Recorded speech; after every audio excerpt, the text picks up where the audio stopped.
Hey guys, it's Practical Psychology here, but today's video will be given by one of my friends, Sherlock Holmes. I'll be adding in some commentary, but I hope you guys enjoy it. Also, this is basically the first ever collaboration I've ever done, so please leave some feedback in the comments below.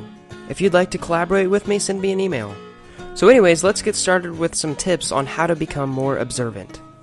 Number 1. Pay more attention to others than yourself. This is super important in observation because you're trying to observe the world and not yourself. So many people spend their days wondering what others think of them, if they will mess up in a conversation, or how they look. If you're actually trying to increase your observational skills, spend your energy and focus on others, not just yourself. Alright guys, I know this one might be difficult, but as a great observer you have to get great at noticing the world around you, and not the world within you. Instead of making a big deal out of the stain on your shirt, focus on how that man over there is crossing his arms. Instead of worrying what people think when you stutter, pay more attention to how that woman in your group blinks every time you say the word affair. Number 2. Notice changes. So you should be observing for a period of time to set a baseline. This means you need to find out what is normal. And then you can compare future events back to the normal event to see what changes. So tip number 2 is to notice changes.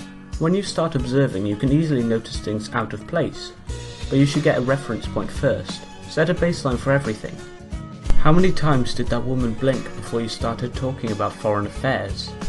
What was that guy doing before he crossed his arms? Was this the first time he crossed them tonight, or has he been doing it all night? Change is what is important, not just how someone acts. Remember in the video with psychological tips, how a great indicator of attraction it is if a lady is touching her lips when she's near you? Some women do this all the time, even when they're not around you, and this is why it's important to pay attention to change. Number 3. Put away distractions. To become a better observer, you must put away distractions. How can you notice subtle changes in body language or the size of someone's pupils if your phone has all your attention? There's all kinds of distractions in this noisy world, but if we can laser focus on something we're observing, it'll increase your chances of understanding the situation better. You have to be really careful with where your attention is going. As an observer, it is your duty to make sure you're investing your attention wisely. Laser-focused cognitive thinking requires dedication to the subject. You can't simply focus on 2 subjects and give 100% on both, so try to pick just one subject at a time while training. After you get better and put in plenty of hours of discrete observation, reading body language will become second nature, and it will be easy to focus on a whole room at once. Getting a feel for that creepy guy in the corner with a hidden gun will literally give you this gut instinct that he's tense. Also, putting away distractions gives you an empty mentality. What I mean by this is that your mind will be looking for something to do. It will eventually get bored. The brain's natural state is to wander. You can give it a purpose and start looking for changes. Start looking for things out of the ordinary. I actually like to make a game of it. Just like when you start to ride a motorcycle, you must consciously think about the steps to shift. Let go of throttle, pull in clutch, shift, let out clutch, give more throttle. It will eventually become an unconscious process. The same thing happens with observing others. You will develop a gut instinct about others, and this is your brain doing this, performing unconscious observations and judging automatically. Number 4. Watch a movie in another language without subtitles.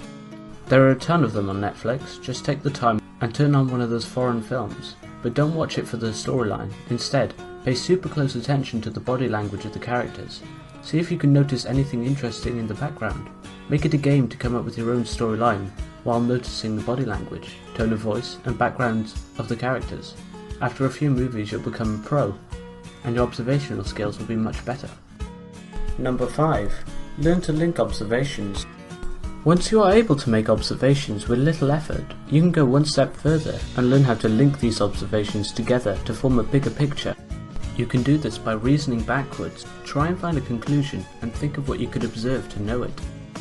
Here's an example. If you notice that somebody has a stain on their shirt that looks like they were eating ice cream, and it's around 1 o'clock, right after most people get done eating lunch, you can come to the conclusion that maybe they had some ice cream for lunch. Once you learn to think in this mindset, you can observe without the knowledge of the conclusion, and then that would become a deduction. So please, if you wish to know more on this topic, my YouTube channel and one called The Art of Deduction focuses on this. Thank you. Alright guys, that was Sherlock Holmes, and he's got a channel dedicated to increasing your observations and deduction skills, and you can check it out here or in the link below. If you like this video, click the like button, and please leave a comment below on what you thought of this little collaboration. And subscribe for more awesome content. Thanks for watching.